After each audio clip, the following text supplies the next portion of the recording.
optical activity of a compound which is chiral in nature is a very important property and phenomenon by which we can identify the enantiomers very well.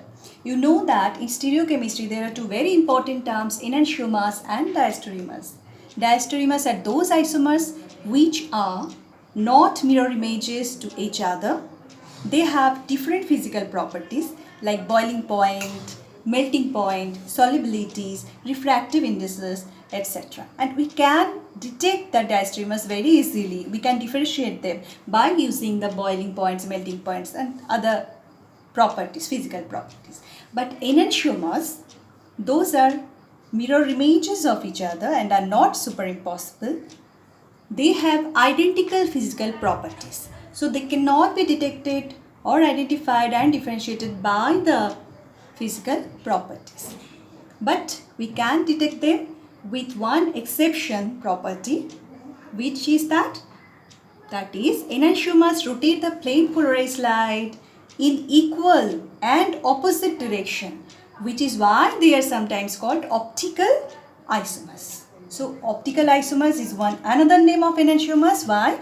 Because they can rotate the plane polarized light either side, either right hand side or left hand side, so that we can detect them very easily by optical rotation. See this example where this carbon is containing 4 different groups, CH3, H, OH and CH2CH2.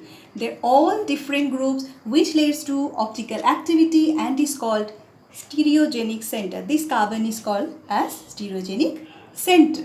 So one important condition of this stereogenic center is that 4 different groups should be there and it will be optically active.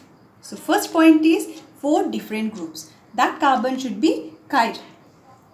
Next one is, in some cases, which compound is lacking of plane of symmetry, center of symmetry or alternating axis of symmetry, then the compound will be optically active, and which has any of this symmetry, it will be optically inactive. So for example, see this compound which has a chlorine, 2 chlorines at the same plane. It is above the plane. This chlorine is also above the plane. So if we draw an imaginary line in this way, so that upper half and lower half will be mirror images of each other. So the rotation of plane polarized light will be anti to each other. So that net optical rotation will be 0.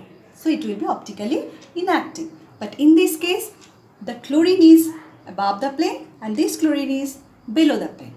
So this imaginary line, if we draw, there will be no mirror images to each other, so that there will be net optical activity, net optical rotation. So optically active compound exist as enantiomers, which are mirror images of each other. Some substances cause polarized light rays passing through them to be rotated clockwise or counterclockwise. This phenomenon is called as optical rotation. And substances which exhibit these are said to be optically active. Already discussed this one. A substance is optically active if it rotates the plane of polarized light. So condition to be optically active is holding the 4 different groups, and next one is it should rotate the plane of polarized light. For a substance to exhibit optical activity, it must be chiral. Chiral means all the 4 groups are different and a stereogenic center, chiral carbon should be there, and one enantiomer must be present in excess of the other.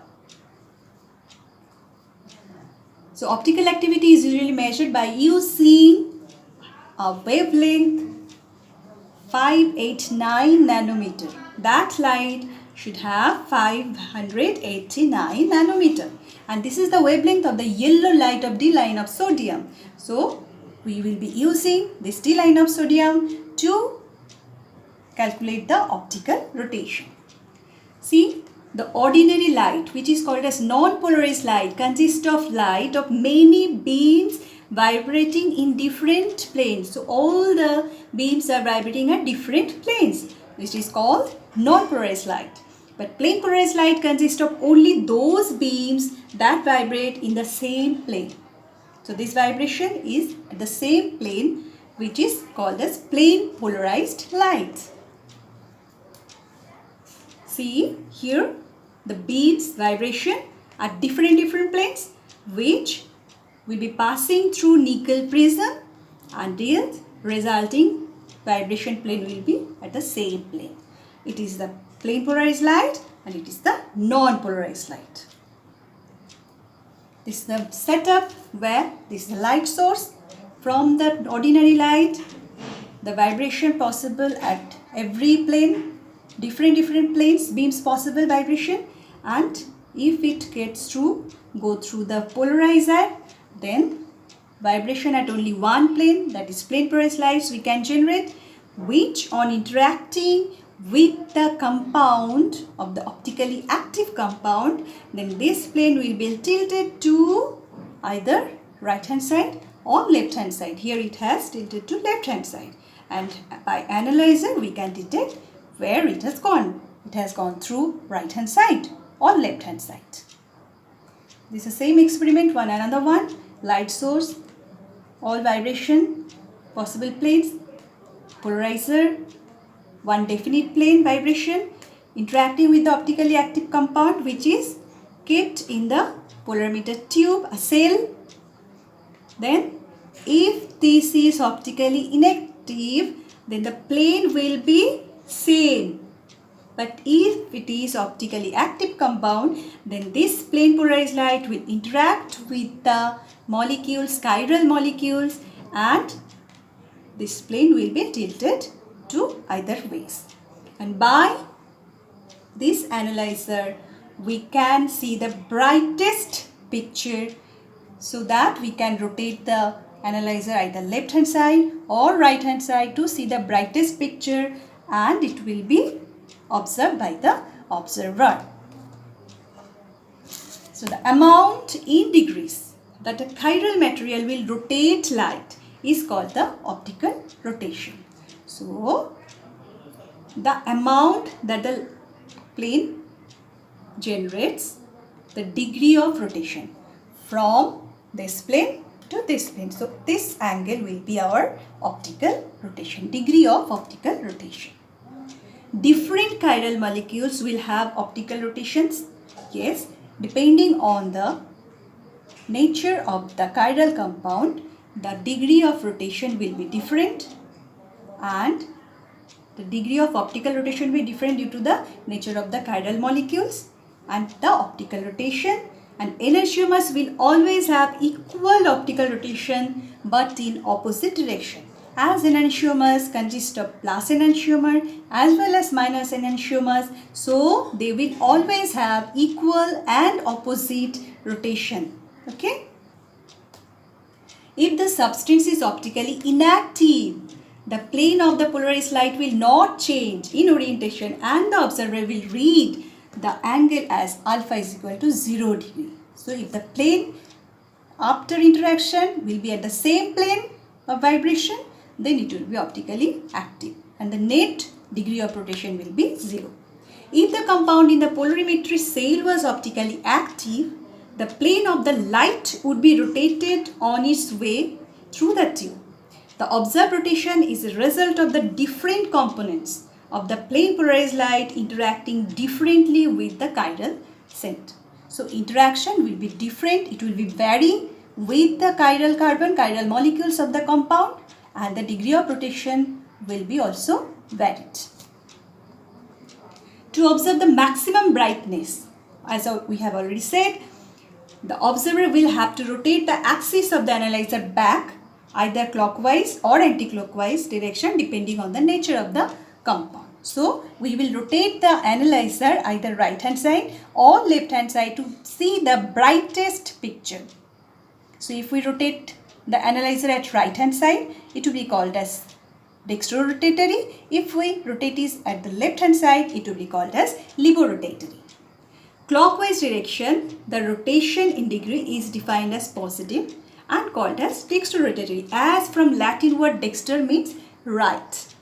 Counterclockwise direction is defined as negative and called as levorotatory, from the Latin levus means left. So it's clear, if the analyzer rotates to the right hand side, it will be dextrorotatory. If it is at left hand side, then it will be levorotatory.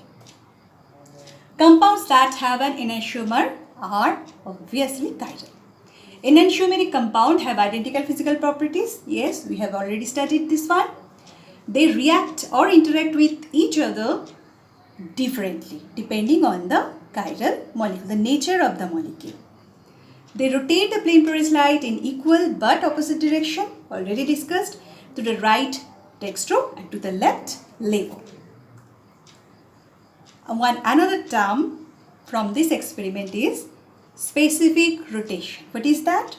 Specific rotation of a molecule is a rotation in degrees observed upon passing polarized light through a path length of 1 decimeter at a concentration of 1 gram per ml. So the length of the cell will be 1 decimeter and the concentration of the compound, of the chiral compound in the solvent will be in gram per milliliter.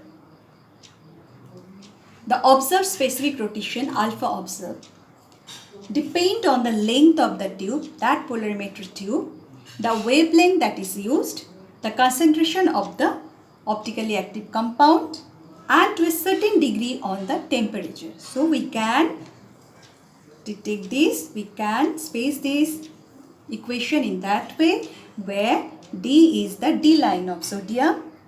25 means at 25 degree this experiment has been done. This is our observed optical rotation. C is for concentration of the solution in grams per milliliter. So units are very important. And L is the length of the tube in decimeter. And 1 decimeter is equal to, we all know, 10 centimeter. So following specific rotation is very important also. We can detect this as in this way. This rotation means that the measurement was conducted at 25 degrees centigrade. So this notation means that the experiment has been done at 25 degrees centigrade.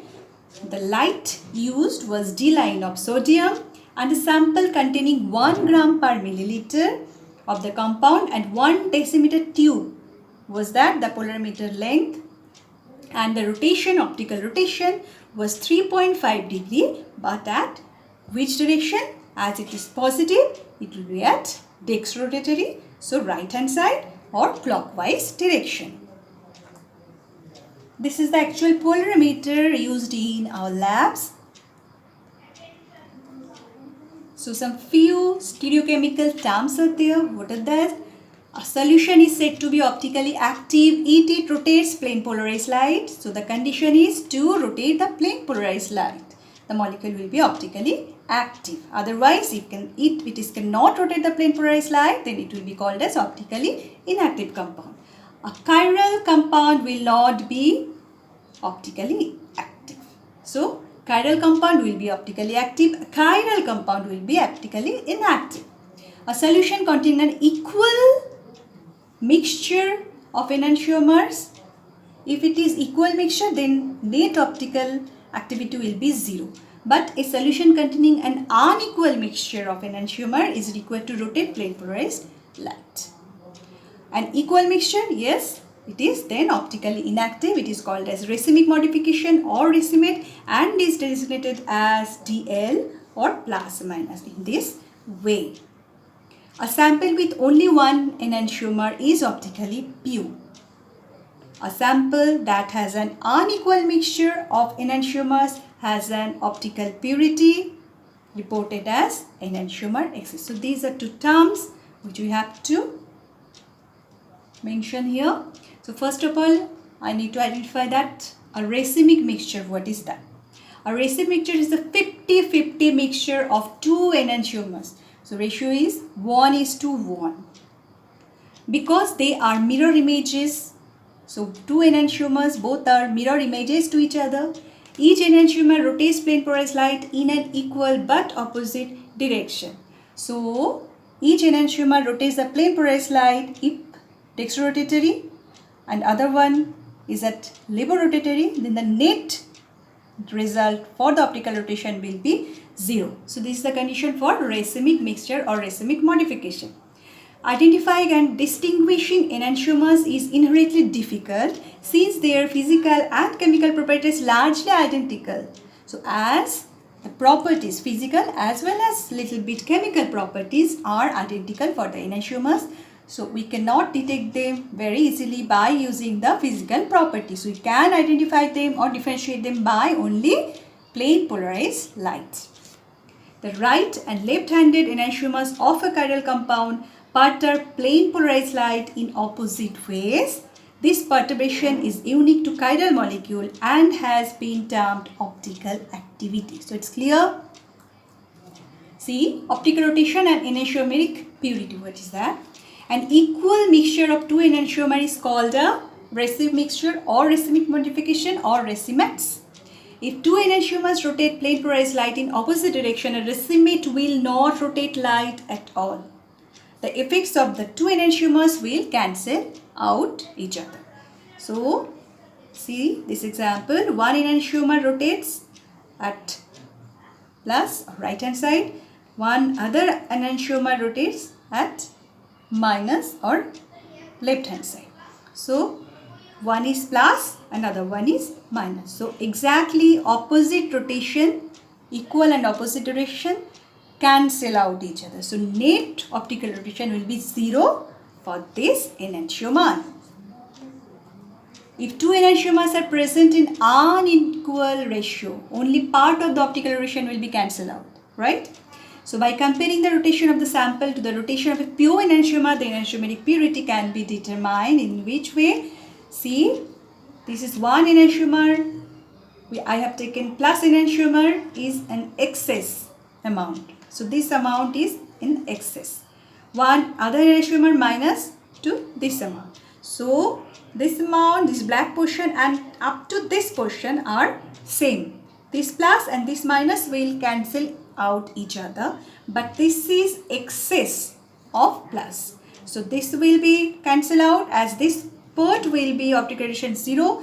But ultimately this portion will be optically active, it will show because of the rotation at right hand side, because of the excess amount. So, rotation still positive after partial cancellation due to these two enantiomers. The optical purity is a comparison of the optical rotation of a pure sample of unknown stereochemistry versus the optical rotation of a sample of pure enantiomer. It is expressed as a percentage of the specific rotation of a pure enantiomer. Optical purity also corresponds to enantiomeric excess. So, optical purity and enantiomeric excess, they are a little bit same, but we can designate it in another way. So, optical purity we can designate it as observed specific rotation divided by specific rotation of the pure enantiomer divided by 100. So, total will be identified or designated as percentage. What is enantiomeric excess? It is identified as moles of one enantiomer minus moles of other enantiomer divided by total moles of both enantiomers into 100%. So, sample with 30% enantiomeric excess of the plus isomer. What does it mean? It means that 30% plus enantiomer is in an excess. So, 70%, remaining 70% will contain as racemic modification or racemate. Of that 70% racemates, 35% will be plus enantiomer and 35% will be minus enantiomer. So, that 35% and this 30%, total 65% will be plus enantiomer and the remaining 35% of the enantiomer is negative or minus enantiomer. Here is an mathematical problem. A sample with a concentration of 0.3 gram per ml was placed in a cell with a length of 5 centimeter. The resulting rotation at the sodium D line was plus 1.52 degree. What is the alpha? So, for this We know that the equation we will use is alpha is equal to alpha d is equal to alpha by C into L. So where alpha is given plus 1.52 degree, C is given 0.3 gram per milliliter, and 5 centimeter we know it is equal to 0.5 decimeter. So we have to calculate it by using the definite units. So as a result, the result will be plus 10.1 degree. Next one is what is meso compound. A meso compound is an achiral compound that has chiral center. So as a whole the meso compound is achiral, but it will contain chiral centers. It is superimposed on its mirror image and is optically inactive, although it contains 2 or more stereo centers. So maybe it will contain more and more stereo centers, but as a whole the compound will be optically inactive. It is achiral in full nature. A meso compound should contain 2 or more identical substituted stereo centers. An internal symmetry plane that divides the compound in equal halves which reflect each other by the internal mirror. So the whole compound is divided into 2 halves, upper half and lower half. That 2 halves will cancel out each other by that optical rotation. So upper half, if it rotates the plane polarized light at right hand side, the lower half will rotate the plane polarized light as left hand side. So total as a whole the compound will be optically inactive. The optical rotation will be 0. Stereochemistry of stereo centers should cancel out because of upper half and the lower half. When we have an internal plane that splits the compound into 2 symmetrical sides, so when we will divide the molecule in 2 halves, both the upper half and the lower half will be symmetrical in nature. The stereochemistry of both sides should be opposite to each other so that the net optical rotation will be 0. Look for an internal plane. What should we do? First of all, we find the internal plane or plane of symmetry where it is. The stereochemistry, example given R or S, is very crucial in determining whether it is meso compound or not. So if the upper half will be R, then the lower half will be S. So these two configuration will be opposite to each other.